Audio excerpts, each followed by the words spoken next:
नमस्कार। आज के इस नए डीप डाइव में सबका स्वागत है। आज हम एक ऐसे टॉपिक पर बात करेंगे जो एसएससी, रेलवे और यूपीएससी जैसी सभी परीक्षाओं के लिए एकदम फाउंडेशनल है।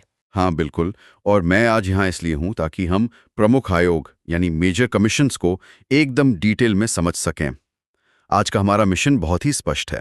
हम्म, तो हम स्पेसिफिकली क्या डिकोड करने वाले हैं आज? हम संवैधानिक, संविधिक और कार्यकारी निकायों को एक मास्टर चार्ट और अगली स्लाइड्स के जरिए डिकोड करेंगे। ये परीक्षा की दृष्टि से बहुत महत्वपूर्ण है। तो शुरू करें? हाँ, मैं पूरी तरह से तैयार हूँ। शुरू करते हैं। चलो, अब पहली स्लाइड देखते हैं। देखो, इस स्लाइड में भारत के नक्शे के ठीक ऊपर भारत का संविधान की एक किताब रखी हुई है। अच्छा, और उसके ठीक नीचे 3 ट्रांसपेरेंट ग्लास बॉक्स भी बने हैं। सही देखा। उन पर संवैधानिक, संविधिक और कार्यकारी लिखा है। अब इसका थोड़ा कंटेंट समझते हैं। संवैधानिक निकाय वो हैं जिनका उल्लेख संविधान के अनुच्छेद में पहले से हो, जैसे चुनाव आयोग। और दूसरे वाले बॉक्स में जो संविधिक है, वो क्या है? संवैधिक वो होते हैं जो किसी संसदीय अधिनियम द्वारा स्थापित होते हैं, जैसे मानवाधिकार आयोग। और तीसरा कार्यकारी निकाय केवल मंत्रिमंडल के आदेश से बनते हैं, जैसे नीति आयोग। मेरा एक छोटा सा डाउट है यहाँ। अगर कोई निकाय सिर्फ मंत्रिमंडल के आदेश से बना है, तो वो इन तीनों में से किस श्रेणी में आएगा? वो कार्यकारी यानी एग्जीक्यूटिव श्रेणी में ही आएगा। ये पॉइंट एग्जाम के लिए इंपॉर्टेंट लग रहा है। एमसीक्यू में पूछा गया है कि नीति आयोग किस प्रकार का निकाय है। एकदम सही कहा। इसका उत्तर कार्यकारी होगा और साथ ही अनुच्छेद वाले निकाय को संवैधानिक कहते हैं। ये चार्ट हमारा एक बेस है। क्लियर है, आगे बढ़ते हैं। चलो अब अगली स्लाइड देखते हैं। इस स्लाइड पर एक ईवीएम, एक वीवीपीएट और एक बैलेट बॉक्स रखा है। हाँ, और भारत के मैप पर एक हरी रोशनी भी दिख रही है, जिसके साथ कुछ जानकारी वाले बॉक्स आपस में जुड़े हैं। बिल्कुल। स्लाइड बताती है कि इसकी स्थापना 25 जनवरी 1950 को हुई थी, जिसे नेशनल वोटर्स डे भी कहा जाता है। और इसमें लिखा है कि प्रथम मुख्य आयुक्त सुकुमार सेन थे और प्रथम महिला वीएस रामा देवी थीं। हाँ, और इसका अनुच्छेद 324 है। राष्ट्रपति द्वारा नियुक्ति होती है और समयावधि 6 साल या 65 वर्ष की आयु तक होती है। मेरा एक डाउट है, अनुच्छेद 324 के लिए जो ये 324 गुडमेन ट्रिक लिखी है, इसका क्या मतलब है? ये याद रखने की एक बढ़िया ट्रिक है। ऐसे समझो कि चुनाव करवाने के लिए 3-2-4 गुणमेंट चाहिए, जिससे आर्टिकल 324 आसानी से याद हो जाए। अच्छा, ये पॉइंट एग्जाम के लिए इंपॉर्टेंट लग रहा है। स्थापना कब हुई और अनुच्छेद कौन सा है? सही पकड़ा। 25 जनवरी 1950 और आर्टिकल 324 दोनों अहम है। चुनाव आयोग लोकतंत्र का आधार है। अगली जानकारी पर चलते हैं। चलो अब अगली स्लाइड देखते हैं। इस स्लाइड में एक हाथ ईवीएम का बटन दबा रहा है और वहां से हरे तीर भारत के नक्शे पर राजस्थान, मध्य प्रदेश, दिल्ली और झारखंड की ओर निकल रहे हैं। सही। ये ऑपरेशंस बताते हैं। स्वीप प्रोग्राम 2009 में मतदाता जागरूकता के लिए झारखंड से शुरू हुआ और नोटा 2014 में सुप्रीम कोर्ट के निर्देश पर लागू हुआ। ईवीएम का सबसे प्रथम उपयोग 1998 में राजस्थान, एमपी और दिल्ली विधानसभा में हुआ था। बिल्कुल। और वोटर आईडी, जिसे एपिक भी कहते हैं, 1993 में टीएन शेषन के समय शुरू हुआ। मेरा एक डाउट है, नोटा का फुल फॉर्म क्या है जो इस स्लाइड में दिया है? स्लाइड के अनुसार इसका मतलब है इनमें से कोई नहीं का विकल्प। ये पॉइंट एग्जाम के लिए इंपॉर्टेंट लग रहा है, खासकर स्वीप कहां से शुरू हुआ और वोटर आईडी किस वर्ष आई। हाँ, स्वीप झारखंड से और वोटर आईडी 1993 में। चुनाव सुधार एक सतत प्रक्रिया है। ठीक है, आगे देखते हैं। चलो अब अगली स्लाइड देखते हैं। बीच में संसद भवन यानी पार्लियामेंट है, जिस पर झंडा लगा है और मैप पर 4 हरे रंग के गोल घेरे बने हैं। और कंटेंट में राष्ट्रीय पार्टी बनने की शर्तें दी हुई हैं। हाँ, या तो 2% लोकसभा सीट 3 राज्यों में मिले या 4 राज्यों में राज्य दल का दर्जा हो। अभी टीएमसी, एनसीपी और सीपीआई से दर्जा छीन गया है। तो वर्तमान में सिर्फ 6 राष्ट्रीय दल बचे हैं: BJP, INC, BSP, AP, NPP और सीपीआईएम। एकदम सही। और ओएनओई यानी वन नेशन वन इलेक्शन के लिए पूर्व राष्ट्रपति की अध्यक्षता में एक 8 सदस्यीय समिति गठित हुई है। मेरा एक डाउट है यहाँ, ओएनओई समिति में टोटल कितने सदस्य हैं? स्लाइड में स्पष्ट रूप से लिखा है कि इस समिति में 8 सदस्य हैं। ये पॉइंट एग्जाम के लिए इंपॉर्टेंट लग रहा है। वर्तमान में कितनी राष्ट्रीय पार्टियां हैं और ओएनवी समिति के अध्यक्ष कौन है? सही। वर्तमान में 6 राष्ट्रीय पार्टियां हैं और समिति के अध्यक्ष रामनाथ कोविंद हैं। वर्तमान राजनीतिक परिदृश्य के लिए ये जानकारी अहम है। समझ गई। नेक्स्ट देखते हैं। चलो अब अगली स्लाइड देखते हैं। इसमें एक बड़ी सी तराजू है जिस पर रुपए का बड़ा सा सिंबल रखा है और उससे सुनहरी लाइनें पूरे भारत के मैप पर फैल रही हैं। ये वित्त आयोग है। स्लाइड बताती है अनुच्छेद 280 के बारे में। ट्रिक है 280 रुपए टैक्स का बंटवारा। इसका गठन राष्ट्रपति द्वारा हर 5 साल में होता है। बिल्कुल। इसका मुख्य कार्य केंद्र और राज्यों के बीच करों का बंटवारा है और यह एक संवैधानिक और अर्ध न्यायिक निकाय है। एक डाउट है मेरा, क्या वित्त आयोग केवल संवैधानिक निकाय है? नहीं, स्लाइड के अनुसार यह एक संवैधानिक और अर्ध न्यायिक यानी क्वाजी जुडिशियल निकाय दोनों हैं। ये पॉइंट एग्जाम के लिए इंपॉर्टेंट लग रहा है।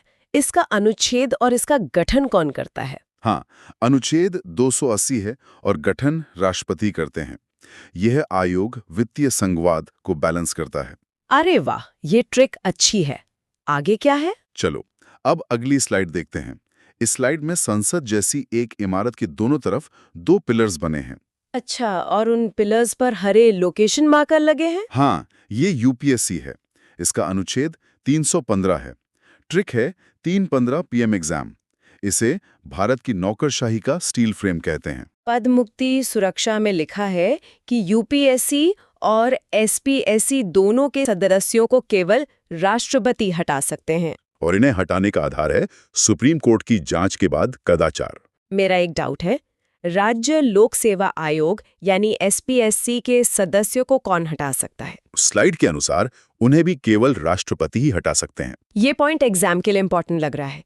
एसपीएससी सदस्यों को कौन हटाता है, इसमें बच्चे कंफ्यूज होते हैं। एकदम सही। एसपीएससी सदस्यों को राष्ट्रपति हटा सकते हैं और एग्जाम का टाइम 3:15 पीएम वाली ट्रिक याद रखनी है। यूपीएससी देश का स्टील फ्रेम है। क्लियर है। चलो अब अगली स्लाइड देखते हैं।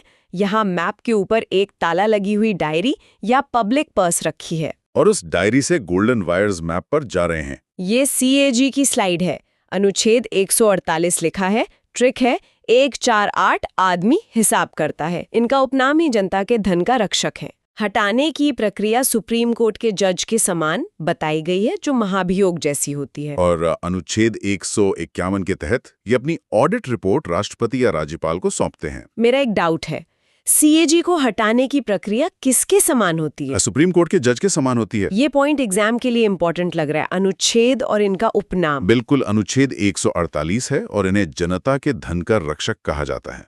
सीएजी सरकारी खर्चों की सबसे बड़ी निगरानी संस्था है। आगे बढ़ते हैं। चलो अब अगली स्लाइड देखते हैं। इस स्लाइड में एक बड़ा सा मैग्नीफाइंग ग्लास और एक कैलकुलेटर मैप के ऊपर दिखाया गया है। जो ऑडिटिंग और अकाउंटिंग को दर्शा रहा है। सही। राज्य के लिए सीएजी लेखांकन और अंकेक्षण दोनों करता है, पर केंद्र के लिए 1976 के बाद से सीएजी केवल ऑडिटिंग करता है। और सीएजी का पद 1976 में बना, जो केंद्र का लेखांकन करता है। हाँ, और स्लाइड में है कि सीएजी पब्लिक अकाउंट्स कमेटी के मार्गदर्शक के रूप में भी कार्य करता है। मेरा एक डाउट है यहाँ, केंद्र के लिए सीएजी ने लेखांकन का कार्य कब बंद कर दिया? 1976 के बाद। ये पॉइंट एग्जाम के लिए इंपॉर्टेंट लग रहा है। 1976 वाला ये साल काफी अहम है। सही कहा। 1976 के बाद सीएजी ने अकाउंटिंग छोड़ी और अब केंद्र का लेखांकन सीजीए करता है। यह अंतर परीक्षा के लिए बहुत कंफ्यूजिंग और जरूरी है। ठीक है, अगला टॉपिक। चलो अब अगली स्लाइड देखते हैं।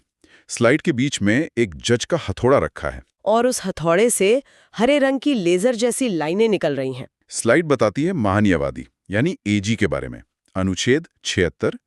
ट्रिक है सरकार का 76 यानी 7 छोड़ेगा नहीं। और महाधिवक्ता का अनुच्छेद 165 है।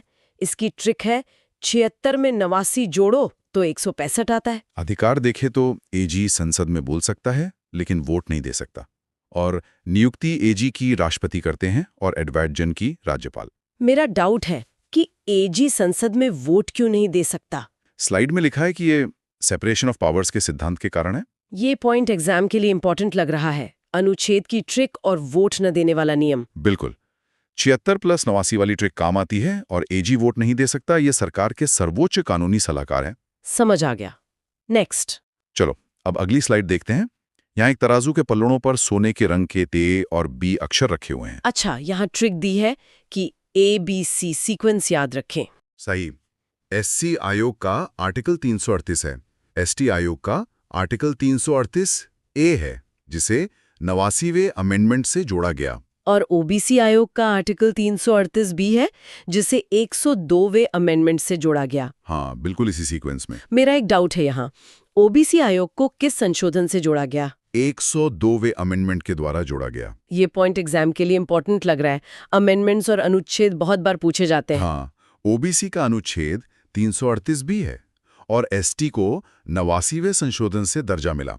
अनुच्छेदों का ये ABC क्रम बहुत महत्वपूर्ण है। ये ट्रिक अच्छी है, आगे देखते हैं। चलो, अब अगली स्लाइड देखते हैं। इस स्लाइड में 2 सफेद हाथ एक ग्लोब को संभाले हुए दिख रहे हैं। प्रकृति में लिखा है कि एक संविधिक यानी स्टैट्यूटरी निकाय है जो संसद के एक्ट से बना, और इसकी स्थापना 12 अक्टूबर 1993 को हुई थी।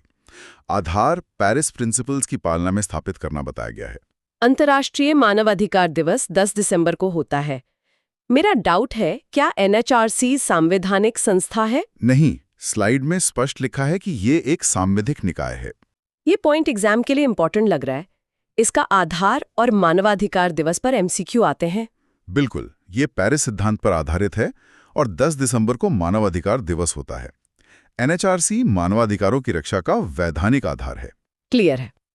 चलो, अब अगली स्लाइड देखते हैं। यहाँ एक कांच का पिरामिड बना हुआ है जो एक पदानुक्रम दिखा रहा है। संरचना में एक अध्यक्ष, 5 सदस्य और 7 पदेन सदस्य हैं। अध्यक्ष की शर्त यह है कि केवल सुप्रीम कोर्ट का सेवानिवृत्त न्यायाधीश ही बन सकता है। पदावधि 3 साल या 70 वर्ष की आयु है, जिसे 370 रूल कहा गया है। चयन समिति में 6 सदस्य हैं: PM, गृह मंत्री, लोकसभा अध्यक्ष, राज्यसभा उपसभापति और दोनों सदनों के विपक्ष के नेता।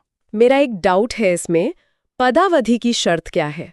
3 वर्ष या 70 वर्ष की आयु, जो भी पहले पूरी हो जाए। ये पॉइंट एग्जाम के लिए इंपॉर्टेंट लग रहा है, खासकर कार्यकाल और राज्यसभा से उपसभापति का चयन समिति में होना। एकदम सही। NHRC का स्ट्रक्चर और नियुक्ति समिति परीक्षा का फेवरेट टॉपिक है। नेक्स्ट स्लाइड देखते हैं। चलो, अब अगली स्लाइड देखते हैं। एक सिल्वर शील्ड बनी है जिसके बीच में एक आंख का निशान है। इसमें लिखा है कि स्थापना 1964 में के संथनम कमेटी की सिफारिश पर हुई। और विकास की बात करें तो पहले ये कार्यकारी था, फिर 2003 में संसद द्वारा इसे सांविधिक दर्जा मिला। संरचना 1+2 की है, एक मुख्य सतर्कता आयुक्त और 2 अन्य सदस्य। क्षेत्राधिकारी ग्रुप ए अधिकारी, PSU अधिकारी और लोकपाल द्वारा भेजी गई शिकायतों पर है। मेरा एक डाउट है, CVC की स्थापना किस समिति की सिफारिश पर हुई थी? के संथानम कमेटी की सिफारिश पर हुई थी। ये पॉइंट एग्जाम के लिए इंपॉर्टेंट लग रहा है। समिति का नाम और संवैधिक दर्जा कब मिला? सही कहा, संथानम समिति और 2003 में मिला। संवैधिक दर्जा अहम है। CVC भ्रष्टाचार रोकने की प्रमुख संस्था है। अच्छा, आगे बढ़ते। चलो, अब अगली स्लाइड देखते हैं। इस स्लाइड में एक मैग्नीफाइंग ग्लास है जिसके अंदर नो करप्शन लिखा है। और 2013 से 2019 की एक टाइमलाइन भी बनी है। इसका आधार जन आंदोलन के बाद लोकपाल एक्ट 2013 पारित होना था। 2019 में प्रथम लोकपाल पिनाकी चंद्र घोष नियुक्त हुए। संरचना देखें तो एक अध्यक्ष और 8 सदस्य की है, जिनमें 4 न्यायिक और 4 अन्य हैं। और कार्यकाल 5 साल या 70 वर्ष की आयु तक का होता है। मेरा डाउट है, लोकपाल में कुल कितने सदस्य हो सकते हैं? अध्यक्ष के अलावा अधिकतम 8 सदस्य हो सकते हैं। ये पॉइंट एग्जाम के लिए इंपॉर्टेंट लग रहा है। प्रथम लोकपाल कौन थे और अधिकतम सदस्यों की संख्या क्या है? हाँ, पिनाकी चंद्र घोष प्रथम थे और अधिकतम 8 सदस्य हैं। लोकपाल एक्ट करप्शन के खिलाफ एक मजबूत कदम है। क्लियर है। चलो, अब अगली स्लाइड देखते हैं। इस स्लाइड में एक रेडार का चित्र है जिसके चारों ओर सैटेलाइट, परमाणु, हाथ मिलाने और ग्लोब के आइकॉन बने हैं। इनका क्षेत्राधिकार PM, मंत्री, संसद और ग्रुप ABCD अधिकारियों पर है, पर अपवाद भी हैं। जैसे PM के विदेशी संबंध, अंतरिक्ष, परमाणु और राष्ट्रीय सुरक्षा के मामलों की जांच नहीं। और CBI पर नियंत्रण ऐसा है कि लोकपाल द्वारा सौंपे गए केस में CBI अधिकारियों का ट्रांसफर नहीं हो सकता। सीमा की बात करें तो 7 वर्ष से पुराने मामलों की शिकायत लोकपाल नहीं सुन सकता। मेरा एक डाउट है, क्या लोकपाल प्रधानमंत्री के खिलाफ किसी भी मामले की जांच कर सकता है? नहीं, जैसा बताया, परमाणु, अंतरिक्ष आदि जैसे अपवाद हैं जिनकी जांच नहीं हो सकती। ये पॉइंट एग्जाम के लिए इम्पोर्टेंट लग रहा है। पीएम के अपवाद और 7 वर्ष की लिमिट पर एमसीक्यू आते हैं। सही पकड़ा। लोकपाल की शक्तियां व्यापक हैं, लेकिन कुछ स्पष्ट सीमाओं के साथ। नेक्स्ट देखते हैं। चलो अब अगली स्लाइड देखते हैं। यहाँ एक खुला हुआ कागज का स्क्रोल है जिस पर 5 रुपए का सिक्का छपा हुआ है। आधार में लिखा है कि ये आरटीआई एक्ट 2005 के तहत गठित एक संवैधानिक निकाय है। ट्रिक बड़ी मजेदार है। 5 रुपए की अर्जी लगाओ, सूचना पाओ, जो ट्रांसपेरेंसी को दिखाती है। संरचना एक मुखिया और अधिकतम 10 सूचना आयुक्त की है। और कार्यकाल पहले 5-5.5 साल का 2019 संशोधन के बाद अब इसे 3 वर्ष कर दिया गया है। मेरा एक डाउट है इसमें, संरचना में अधिकतम कितने आयुक्त हो सकते हैं? एक मुखिया और अधिकतम 10 अन्य सूचना आयुक्त हो सकते हैं। ये पॉइंट एग्जाम के लिए इंपॉर्टेंट लग रहा है। आरटीआई एक्ट का वर्ष और 2019 वाला कार्यकाल बदलाव। बिल्कुल, स्थापना आरटीआई एक्ट 2005 के तहत हुई और नया कार्यकाल 3 वर्ष है। सूचना का अधिकार ट्रांसपेरेंसी के लिए सबसे बड़ा टूल है। समझ गए। चलो अब अगली स्लाइड देखते हैं। यहाँ एक बिल्डिंग से 4 तीर नॉर्थ, साउथ, ईस्ट और वेस्ट की तरफ जा रहे हैं, जो 5 जोन्स को दर्शाते हैं ना? हाँ। स्थापना स्टेट्स रीऑर्गेनाइजेशन एक्ट 1956 द्वारा हुई, जो संवैधानिक है। ट्रिक है, घर के कमरों का मालिक यानी होम मिनिस्टर्स के अध्यक्ष होते हैं। भारत 5 जोन्स में बनता है: उत्तर, दक्षिण, पूर्व, पश्चिम और मध्य। उद्देश्य राज्यों के बीच सीमा, जल और बुनियादी ढांचों के विवाद सुलझाना है। मेरा एक डाउट है, इन जोनल काउंसिल्स का अध्यक्ष आखिर होता कौन है? ट्रिक के अनुसार होम मिनिस्टर यानी केंद्रीय गृह मंत्री इसके अध्यक्ष होते हैं। ये पॉइंट एग्जाम के लिए इंपॉर्टेंट लग रहा है। अध्यक्ष कौन है और ये किस प्रकार का निकाय है? सही, अध्यक्ष केंद्रीय गृह मंत्री होते हैं और ये संवैधानिक निकाय है। राज्यों के बीच समन्वय के लिए ये क्षेत्रीय परिषदें बनाई गई हैं। अगली जानकारी पर चलते हैं। चलो अब अगली स्लाइड देखते हैं। इस स्लाइड में एक आधा दिमाग और आधा गियर बना है, जिसके नीचे रंगीन तीर नीचे से ऊपर यानी बॉटम अप की ओर जा रहे हैं। इसका पूर्ण रूप national institution for transforming India है।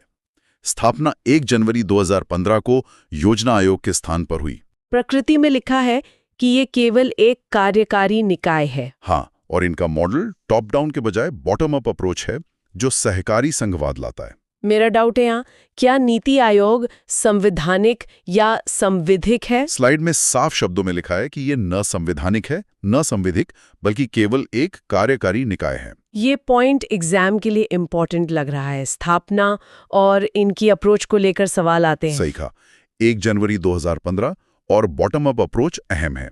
नीति आयोग भारत का प्रमुख थिंक टैंक है। आगे देखते हैं। चलो अब अगली स्लाइड देखते हैं। इस स्लाइड में एक गोलाकार मेज है जिसके चारों ओर अलग-अलग देशों और राज्यों के झंडे लगे हैं। अध्यक्ष प्राइम मिनिस्टर होते हैं, जो इसके पदेन अध्यक्ष हैं। उपाध्यक्ष को कैबिनेट रैंक मिलता है। प्रथम अरविंद पनागरिया थे और वर्तमान सुमन बेरी हैं। सीईओ को आईएएस रैंक मिलता है। प्रथम सिंधुश्री खुल्लर, वर्तमान बीवीआर सुब्रमण्यम है। और गवर्निंग काउंसिल में सभी राज्यों के मुख्यमंत्री और यूटीज के उपराज्यपाल शामिल होते हैं। मेरा एक डाउट है इसमें, नीति आयोग के प्रथम उपाध्यक्ष कौन थे? प्रथम उपाध्यक्ष अरविंद पनागरिया थे। ये पॉइंट एग्जाम के लिए इंपॉर्टेंट लग रहा है। प्रथम उपाध्यक्ष और गवर्निंग काउंसिल पर एमसीक्यूज अक्सर पूछे जाते हैं। बिल्कुल, प्रथम उपाध्यक्ष अरविंद पनागरिया थे और काउंसिल में सीएम शामिल होते हैं। ये टीम सहकारी संघवाद को हकीकत बनाती है। अब हमारी अंतिम स्लाइड की ओर बढ़ते हैं। अंतिम स्लाइड पर फोकस करते हैं। चलो अब अगली स्लाइड देखते हैं। एक सोने के पिंजरे में एक हरा तोता बैठा है और उस पर लाइट पड़ रही है। अच्छा, प्रकृति बता रही है कि एक कार्यकारी निकाय है, इसका अपना कोई विशेष अधिनियम नहीं है। शक्तियां इसे डीएसपी एक्ट 1946 से मिलती हैं। नियंत्रण कार्मिक मंत्रालय यानी डीओपीटी के पास है। और एससी की एक टिप्पणी दी है कि राजनीतिक दबाव के कारण इसे पिंजरे में बंद तोता या केज्ड पैरट कहा था। सही। मेरा एक डाउट है, जब इसका अपना एक्ट नहीं है तो इसे शक्तियां किस कानून से मिलती हैं? इसे डीएसपी एक्ट 1946 से शक्तियां प्राप्त होती हैं। ये पॉइंट एग्जाम के लिए इंपॉर्टेंट लग रहा है। एमसीक्यू में डीएसपी एक्ट और केज्ड पैरट पर सवाल बनते हैं। हाँ, शक्तियां डीएसपी एक्ट से मिलती हैं और एससी ने इसे पिंजरे में बंद तोता कहा था। सीबीआई देश की सबसे बड़ी आपराधिक जांच एजेंसी है। तो यही हमारा डीप डाइव था इन आयोगों के बारे में। हाँ, इसी के साथ हमने संवैधानिक, संविधिक और कार्यकारी निकायों को बहुत गहराई से समझ लिया है। परीक्षाओं में इनके अनुच्छेद और स्थापना वर्ष सबसे ज्यादा पूछे जाते हैं। आज का सेशन एग्जाम रिवीजन के लिए बहुत अहम रहा। चाहने से पहले मैं एक सवाल छोड़ रहा हूं। सोचिए, 1976 में जब CAG से लेखांकन का काम छीनकर CGA को दे दिया गया था, तो सरकारी खर्चों के मैनेजमेंट और ऑडिटिंग की पारदर्शिता पर इसका कितना बड़ा असर पड़ा होगा। ये सच में सोचने वाली बात है। ऐसे ही कॉम्प्लेक्स टॉपिक्स को डिकोड करते रहेंगे अगले डीप ड्राइव में। अब तक पढ़ते रहिए।